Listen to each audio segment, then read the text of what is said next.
Welcome to the Deep Dive, your shortcut to being truly well-informed. If you've been following the news, well, it's been pretty hard to miss Microsoft lately. Oh, absolutely. They're everywhere. Right. From that soaring valuation to their massive role in this whole AI revolution, the buzz around MSFT is just, it's intense. Yeah. And probably for good reason. Definitely seems that way. So today, our mission is really to cut through all that noise. We want to unpack the hard financial data, the strategic moves they're making, and what the experts are saying.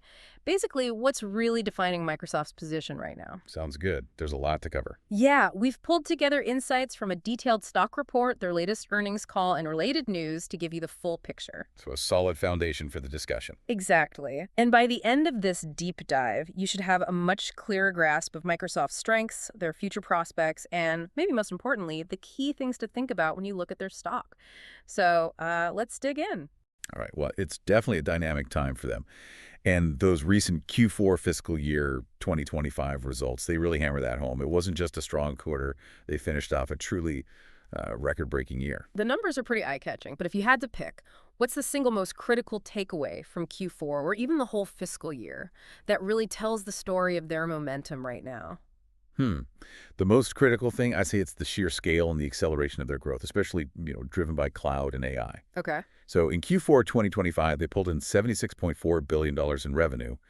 That's up 18% from the year before. Pretty solid. 18% is strong, yeah. And operating income, up 23% to $34.3 billion. Then you have diluted earnings per share, EPS, basically profit per share, that jumped 24% to $3.65. Yeah. And looking at the whole fiscal year, 2025, just as strong. Revenue over $281 billion, that's 15% growth. Yeah. Operating income hit over $128 billion, up 17%. These aren't just, big numbers. They show this sustained high-speed expansion across the board. That really paints a picture of consistent, powerful growth. But if we look behind those big headline numbers, what's the engine? Is there one part of the business that's really driving all this? Oh, absolutely. There's no question. The real engine here is their intelligent cloud segment, and specifically Azure. Right, Azure. We hear that a lot. For good reason. It's not just growing fast, it's fundamentally changing how businesses operate. It makes Microsoft almost essential for anyone serious about AI or digital transformation. Azure revenue alone shot up 39% in Q4. 39%, that's huge. It is. And that pushed the whole intelligent cloud segment's revenue up 26% overall to $29.9 billion just for the quarter. It just clearly shows the massive demand for cloud infrastructure. Right. And Microsoft is grabbing a huge slice of it. So it's not just about one good quarter. We're talking massive scale here, and it sounds like they have a clear view of future revenue too. What gives them that confidence? That's a really crucial point. So Microsoft Cloud, as a whole, its annual revenue is now over $168 billion. That's up 23% year over year. But what gives them that future visibility, that confidence, it's their commercial bookings. Yeah. They hit a record over $100 billion in new contracts signed. That's a 37% jump. And then there's the commercial remaining performance obligation, the RPO. The RPO, right. That's contracted revenue they haven't booked yet. Exactly. It's money essentially already in the pipeline. And that number stands at a colossal $368 billion. $368 billion. Wow. Yeah. And to give you some perspective, they expect to recognize about 35% of that, so book it as actual revenue, within the next 12 months. That gives them a very clear, very robust runway for future income. It's like having your calendar fully booked solid for the next year and beyond. Those numbers are just incredible. Unbelievable financial health, strong pipeline. But how does a company like Microsoft keep this up quarter after quarter? What about their defenses, their competitive advantages, what analysts call the economic moat? Right, the economic moat. It's all about maintaining those advantages over rivals to protect profits and market share long term. And in Microsoft's case, their moat is rated as wide. That's the strongest rating you can get. It's built on several really powerful factors working together. Okay, let's unpack that. What makes this moat so wide? What are these key factors keeping competitors out? Well, first, you've got high switching costs. Just think about how deeply embedded Microsoft 365, Azure, and now the whole Copilot ecosystem are in how businesses work every day. Totally integrated. Yeah. Once a company is running on these platforms, moving everything to a competitor, it's a massive headache. It's costly, it's disruptive. This stickiness is a huge part of why that $360 billion backlog we just talked about is so meaningful. Customers are kind of locked in. That makes sense. Like 80% of Fortune 500 companies are already using their Azure AI Foundry, Yeah. right? That embeds them pretty deeply. Exactly. It puts Microsoft right at the core of their operations. Then second, you have intangible assets. Okay, like what? Okay. Brand, tech. Both. Microsoft has its own proprietary AI tech stack, and they're constantly optimizing their software incredibly quickly. Get this. They figured out how to get almost double the AI processing power, 90% more tokens, out of the same GPU hardware compared to just a year ago. Wow. So much more efficient. Hugely more efficient. Think about getting way more intelligence for every dollar you spend on infrastructure.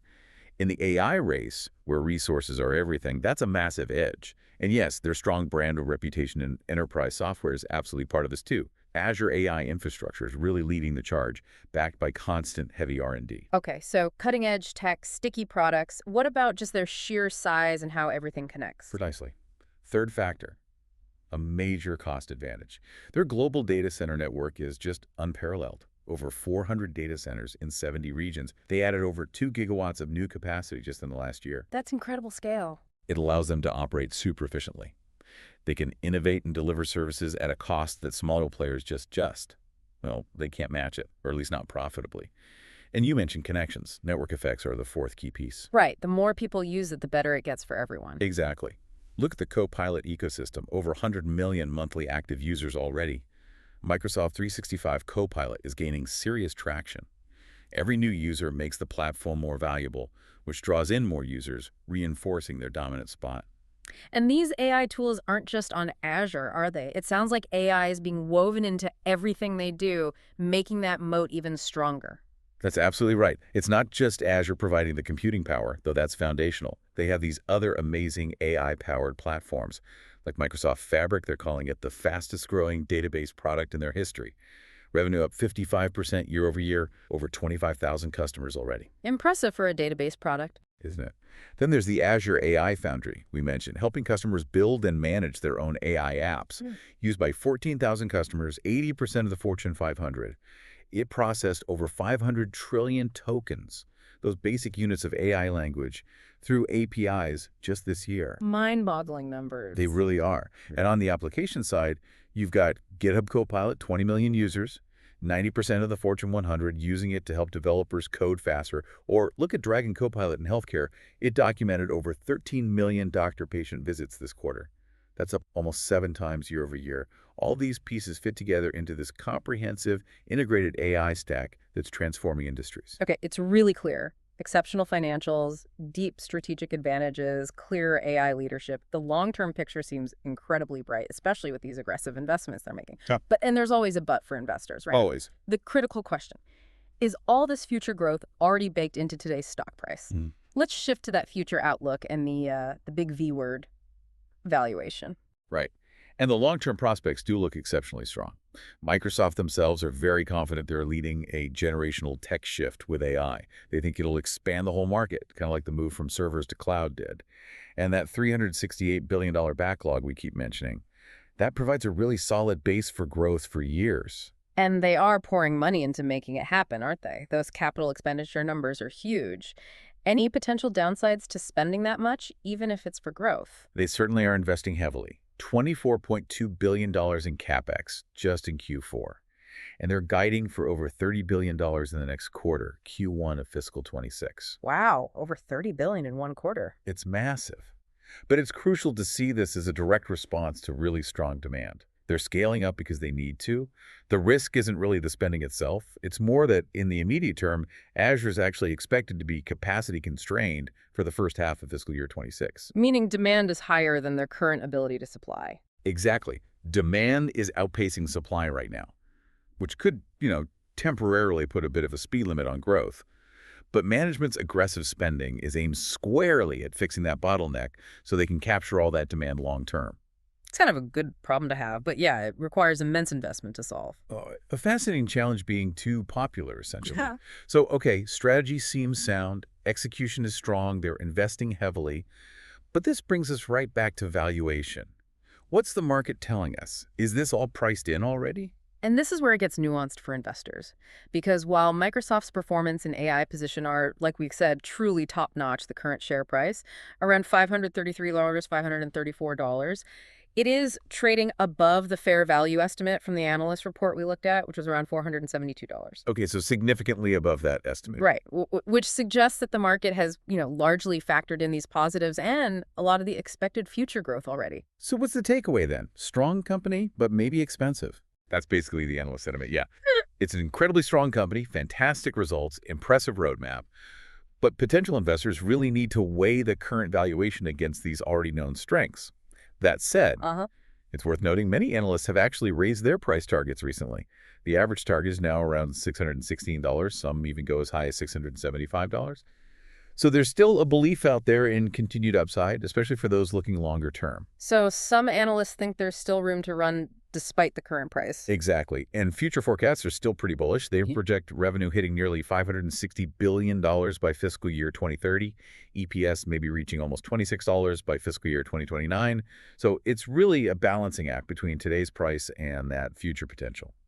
Okay, so let's try and recap. Microsoft's financial muscle, that incredibly strong AI-driven moat, undeniable.